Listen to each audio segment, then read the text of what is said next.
halkani waa dalka Kuuba, dal marka aad u fiirsatid nolosha ay ku jiraan dadkiisu aad ka dareemi kartid sida cunaqabataynada aan loo kala meeldayin ee uu Maraykanku ku dabray ay u noqdeen kuwo ka reebay asaagood dal xilli ka mid ah xilliyada ku ahaa reer galbeedka laf dhungashay oo ay u babacdhigi kari waayeen 1977diina hormuud u ahaa gaashaanbuurtii dhabar jabisay ciidamadii Soomaaliyeed ee la dagaalamayay Xabashida.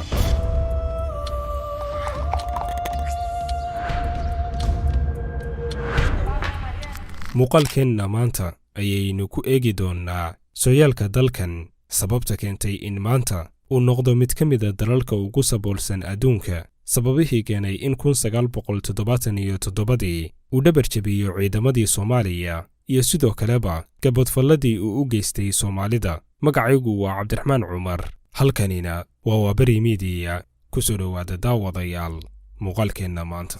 Kuuba waa dalka ugu weyn jasiiradaha dhaca deegaan juqraafiyeedka loo yaqaano Kareebiyaanka. waxa uu ku yaalaa barta ay ku kulmaan badda Kareebiyaanka, gacanka Mexico iyo badweynta Atlantic. ka hor inta uusan dhulkan soo gaarin sahmiyihii la oran jiray Christopher Columbus, waxaa dhulkan ku noolaa dadka loo yaqaano Hindida Cas. markii xogtii dhulkan ay gaartay boqortooyadii Spain, waxay ku soo qaaday dagaal ay kula wareegtay jasiiradaha Kuuba. gumaystaha Spain ayaa dejiyey qorshe dhulkan loogu beerayo sonkorta iyo tubaakada, kadibna looga dhoofinayo suuqyada Yurub. markii ay gacanta ku dhigeen dhulka Kuuba, waxay bilaabeen inay dad addoomo ah ka soo iibsadaan Afrika, kuwaasi oo beeraha lagu falo. waana halka ay ka bilaabatay asalka dadka madow ee maanta ku nool dalkan. waqtiyadii u dhexeeyey qarnigii 15 ilaa qarnigii 19 waxay ahayd maxmiyad hoos tagtay Spain ilaa laga soo gaaro dhammaadka qarnigii 19. markii Spain ay u adkaysan weyday kacdoonnadii shacabka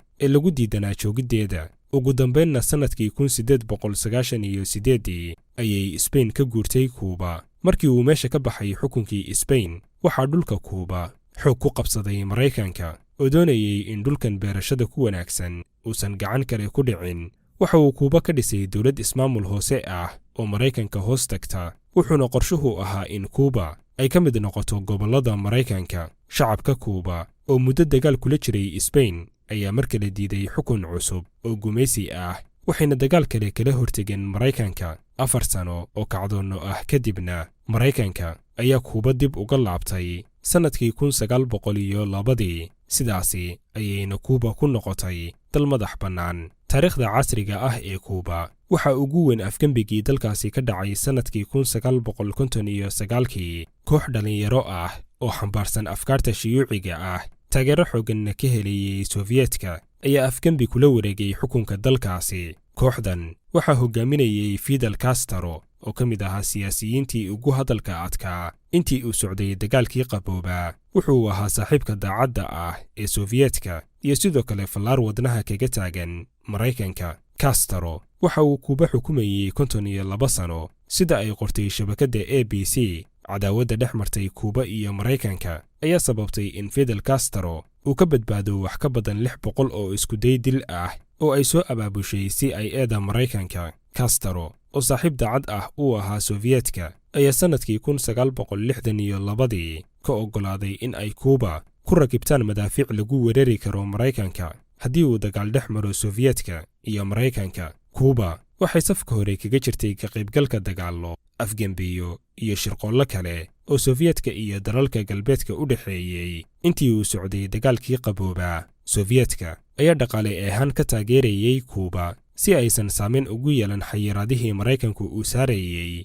inta badan miisaaniyadda dalkanna waxay ka imaan jirtay caawimaadii Soofiyeetka. waxay Kuuba qayb ka noqotay afgembiyo kooxo shiyuuciyiin ah talada dalal badan kula wareegeen. waxay ciidamo ku taageertay dagaallo ka dhacay dalalka Angola, Mozambique iyo Guinea. sidoo kale waxa ay taageero xoog leh siin jirtay dadkii madowga ahaa ee ka soo horjeeday xukunkii midabta koorka ku dhisnaa ee ka jiray South Africa. ilaa maantana dadka South Africa, Fidel Castro waxa uu ugu diiwaan gashan yahay saaxiib weyn iyo geesi garab istaagay wakhti adag.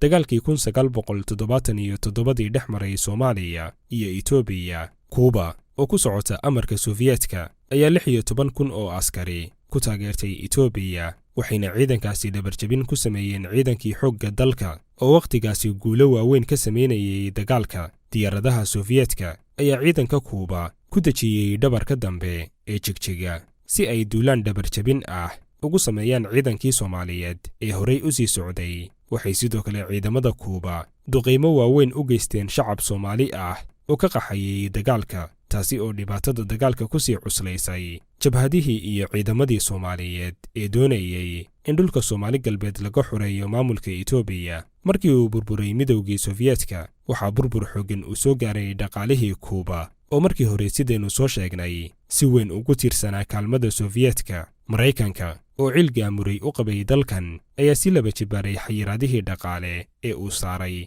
taasi oo jilbaha dhulka ugu dhufatay nolosha guud ee ka jirta Kuuba. sidoo kale xukunka adag iyo nidaamkii hanti wadaagga oo si weyn dalkan uga dhaqan galay ayaa meesha ka saaray maalgashiga caalamiga ah in uu ku soo dhiirado dalkan. xukunkii Castro ayaa dadaal badan geliyey soo saaridda dad xirfad leh, gaar ahaanna dhinaca caafimaadka. Kuuba wuxuu noqday dalka ugu weyn ee caalamka u dira shaqaale caafimaad. sannadkii 2019 warbixin qaramada midoobay ay soo saartay ayaa lagu sheegay in 600,000 oo shaqaale caafimaad ah oo Kuuba u dhashay ay ka howlgalaan 160 dal oo caalamka ku kala yaala. dhaqaalaha Kuuba ayaa intiisa badan gacanta ugu jira dowladda. wax soo saarka beeraha, gaar ahaanna sonkorta iyo tubaakada oo laga sameeyo sigaarka, ay caanka ku tahay Kuuba ee aadka looga adeegsado Latin America. dalal badan ayaa Kuuba la leh xiriiro ganacsi oo toos ah, kuwo kalena si suuq madow ah ayay ula ganacsadaan si ay uga dhuntaan xayiraadda dhaqaale ee uu Maraykanku saaray dalkan.